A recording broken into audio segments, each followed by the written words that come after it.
Hello, I welcome to my YouTube channel study with Bhaskar. मैं आज आपके साथ देखिए GK practice set one discuss करूंगा, जो कि कोई भी कॉम्पिटिटिव एग्ज़ाम और आपके स्पेशली जितने भी एंट्रेंस एग्ज़ाम है तेजपुर यूनिवर्सिटी के जिसके सिलेबस में जीके है, मतलब जनरल नॉलेज के क्वेश्चन है, हिस्ट्री पॉलिटी ये सब है, उसके लिए इंपॉर्टेंट है। तो चलिए, ये एक प्रैक्टिस सेट है।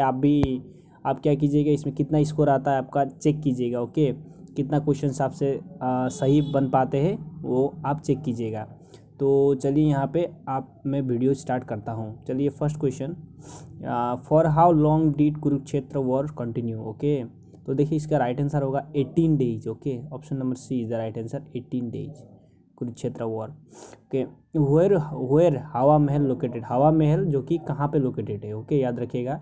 तो ये है आपका जयपुर में, याद रखिए जयपुर में। ओके, जयपुर जो कि हाल ही में क्या किया गया है, यूनेस्को वर्ल्ड हेरिटेज साइट में इसको जगह दिया गया है। Okay, UNESCO world heritage city, याद रखिएगा, यूनेस्को वर्ल्ड हेरिटेज सिटी में इसको जगह दिया गया है जयपुर को, याद रखिएगा। ओके, और क्या बोला जाता है जयपुर को, पिंक सिटी भी बोला जाता है, याद रखिए pink city. Okay, pink city. और यहाँ पे लखनऊ देखिए, लखनऊ कहाँ क्या है, ये यूपी की राजधानी है। ओके, और ये कौन से नदी के किनारे है, जो आपका गोमती नदी के किनारे, याद रखिए गोमती नदी के किनारे है। ओके, गोमती नदी।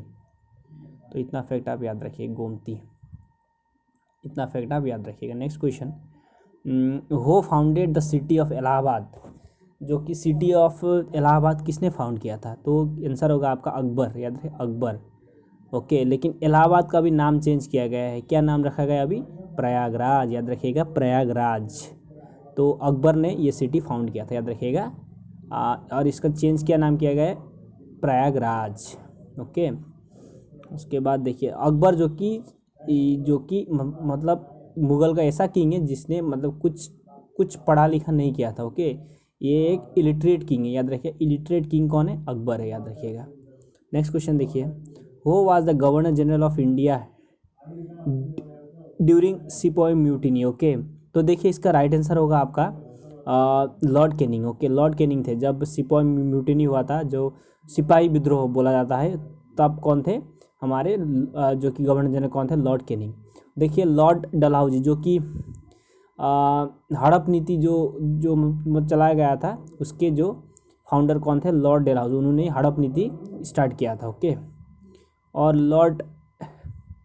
लॉर्ड कॉर्नवालिस जिनको सिविल सर्विस का फादर कहा जाता है, याद रखिए civil service, father of civil service किसे कहा जाता है, लॉर्ड कॉर्नवालिस, याद रखिएगा लॉर्ड कॉर्नवालिस को। ओके, नेक्स्ट देखिए, Fort William in West Bengal was built by. Okay, तो देखिए इसका राइट आंसर है विलियम 3। ओके, नेम ऑफ, क्योंकि विलियम 3 के नेम पर ये फोर्ट ऑफ वेस्ट बंगाल बनाया गया था, याद रखिएगा विलियम 3। ओके, इंपॉर्टेंट है। Which of the following transferred his capital from Dhaka to Murshidabad. Dhaka से मुर्शिदाबाद किसने कैपिटल को मूव किया था, तो देखिए इसका राइट आंसर होगा आपका ऑप्शन नंबर सी। ओके, मुर्शिद कुली खान, याद रखिए option number C is the right answer. उसके बाद देखिए East India company was establish, East India company कब एस्टैब्लिश हुआ था, तो देखिए right answer option number A 1600, याद रखिए 1600। ओके, इंपॉर्टेंट है। By which war British rule in India establish formally. कौन से वॉर के बाद ब्रिटिश जो कि रूल है वो अच्छे से एस्टैब्लिश हुआ था। ओके, तो देखिए इसका राइट आंसर होगा बैटल ऑफ बक्सर। ओके, जो कि बक्सर वॉर के बाद ब्रिटिश का जो रूल है वो अच्छे से एस्टैब्लिश हुआ था। ओके, याद रखिएगा। Do or die movement is otherwise known as. Do or die movement के कौन से मूवमेंट कहा जाता है, तो देखिए इसको बोला जाता है quite India movement. Okay, quite India movement, जहाँ पे महात्मा गांधी जी ने स्लोगन दिया था, क्या दिया था, डू और डाई, मतलब करो या मरो। तो ये कौन से आंदोलन से रिलेटेड है, क्वाइट इंडिया मूवमेंट। और देखिए यहाँ पे एक इम्पोर्टेंट है, जो कि क्वाइट इंडिया मूवमेंट 1942 में स्टार्ट हुआ था, याद रखिए 1942। ओके, 1942 में स्टार्ट हुआ था, तो इतना फैक्ट याद रखिएगा। उसके बाद देखिए Gandhi ji Satyagraha revolt was initiated against. Gandhi ji का सत्याग्रह मूवमेंट क्यों चलाया गया था, क्योंकि राउलाट एक्ट की वजह से। ओके, राउलाट लॉ, जब राउलाट लॉ आया था 1919 में, तब मतलब क्या हुआ, ये आंदोलन शुरू किया गांधी जी ने। ओके, नेक्स्ट देखिए, first session of INC was held in. First session जो कि इंडियन नेशनल कांग्रेस का कहाँ पे हुआ था, तो ये हुआ था, तो देखिए ये हुआ था आपके बॉम्बे में। ओके, याद रखिए बॉम्बे में। तो इसमें जो आईएनसी के जो फाउंडर कौन थे, एलन ऑक्टेवियन ह्यूम, याद रखिएगा एलन ऑक्टेवियन ह्यूम। और इसके फर्स्ट प्रेसिडेंट कौन थे, उमेश चंद्र बनर्जी, याद रखिए उमेश चंद्र बनर्जी। ओके, और इसमें कहाँ पे हुआ था, गोकुलदास तेजपाल कॉलेज में, जो कि गोकुलदास तेजपाल संस्कृत कॉलेज में इसका एस्टैब्लिशमेंट हुआ था। याद रखिए गोकुलदास संस्कृत कॉलेज। ओके, और इसमें टोटल डेलीगेट्स कितने थे, 72, याद रखिए 72। ओके, इतना फैक्ट आप याद रख सकते हैं। ओके, तो नेक्स्ट देखिए 12th question, Indus valley people worship the God. Indus valley में कौन से गॉड को पूजा जाता था, तो देखिए इसमें D, all of the. Pashupati Shiva को भी माना जाता था, अग्नि को भी, और आपके मदर गॉडेज को भी। ओके, इन 3 गॉड को माना जाता था, याद रखिएगा। नेक्स्ट देखिए, the first real emperor of India was, India के फर्स्ट रियल एम्पेयर कौन थे, तो देखिए इसका राइट आंसर होगा option number B, Ashoka. Okay, Ashoka was the real emperor of India. उसके बाद देखिए समुद्रगुप्त, इनको क्या क्या कहा जाता है, नेपोलियन ऑफ इंडिया। याद रखिए नेपोलियन ऑफ इंडिया, गुप्त वंश के राजा थे, याद रखिए गुप्त वंश के। अशोका कौन से वंश के थे, वो थे मौर्य वंश के राजा थे अशोका, याद रखिए मौर्य वंश के। और इनका एक फेमस वॉर है जो कि कलिंग वॉर, जो कि 261 BC में लड़ा गया था, याद रखिए 261 BC। ओके, जो कि उसके बाद इन्होंने क्या किया था, बौद्ध धर्म स्वीकार किया था। और इनके 2 बेटे थे जिनका नाम था, आप याद रखिएगा, एक का था संघमित्रा और एक का था आपका महेंद्र। ओके, इन दोनों ने जो कि इनके बेटे थे, उन्होंने श्रीलंका जाके बौद्ध धर्म का प्रचार किया था। याद रखिए संघमित्रा और महेंद्र, इन दोनों इनका बेटे का नाम था। बेटी का नाम था संघमित्रा और बेटे का नाम था महेंद्र।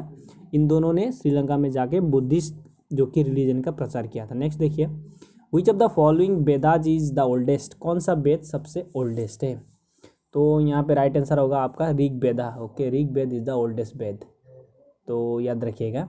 उसके बाद सामवेद, देखिए यहाँ पे सामवेद किसके लिए बात करता है, म्यूजिक के लिए। याद रखिए सामवेद किसके लिए डेडिकेटेड है, म्यूजिक के लिए। ओके, याद रखिए म्यूजिक। तो नेक्स्ट देखिए, आप एक्स्ट्रा फैक्ट भी याद करते जाइएगा। ओके, तो देखिए first general election of India held in कहाँ पे हुआ था, तो देखिए आपका कितने ईयर में हुआ था, 1952। याद रखिए 1952।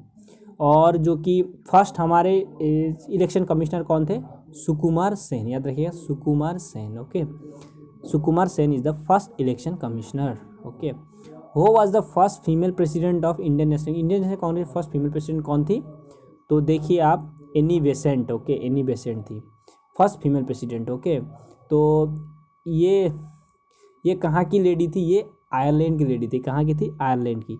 और भारत के जो कि फर्स्ट भारतीय फीमेल प्रेसिडेंट का नाम क्या था, सरोजिनी नायडू। याद रखिए सरोजिनी नायडू, जो कि 1925 के जो कि इंडियन नेशनल कांग्रेस के सेशन में वो प्रेसिडेंट बनी थी। याद रखिए 1925 के इंडियन नेशनल कांग्रेस के सेशन में वो प्रेसिडेंट बनी थी। ये कौन है, फर्स्ट फीमेल है, लेकिन फर्स्ट इंडियन फीमेल कौन थी, सरोजिनी नायडू। ओके, तो याद रखिएगा। Who accompanied Bhagat Singh to bomb at the central legislative in Delhi, जो कि सेंट्रल लेजिस्लेटिव दिल्ली में बॉम्ब फेंकने के लिए किसने हेल्प किया था। ओके, कौन सा साथ दिया था, option number C, Batukeshwar Dutta. याद रखिए बटुकेश्वर दत्ता ने। Okay, option number C is the right answer. Next देखिए, हो फाउंडेड स्वदेश बंधन समिति। स्वदेश बंधन समिति किसने फाउंड किया था। ओके, 18 का देखिए ए, अश्विनी कुमार दत्ता। याद रखिए Ashwini Kumar Dutta. Next question, the tourism phrase paradise unexplored is associated with, तो किसके साथ रिलेटेड है ये, option number B, north east के लिए। ओके, नॉर्थ ईस्ट के लिए रिलेटेड है, तो याद रखिएगा नॉर्थ ईस्ट के लिए रिलेटेड है।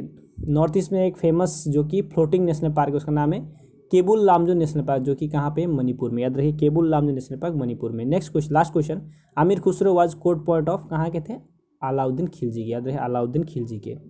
ओके, तो ये थे questions. Do subscribe my channel and please hit the bell icon. I will provide, मैं आपको इन्फॉर्मेटिव वीडियो प्रोवाइड करता रहूँगा, और तेजपुर यूनिवर्सिटी रिलेटेड कोई भी अपडेट हो मैं आपको बताता रहूँगा, तो प्लीज़ सब्सक्राइब कीजिएगा। Okay, thank you for watching.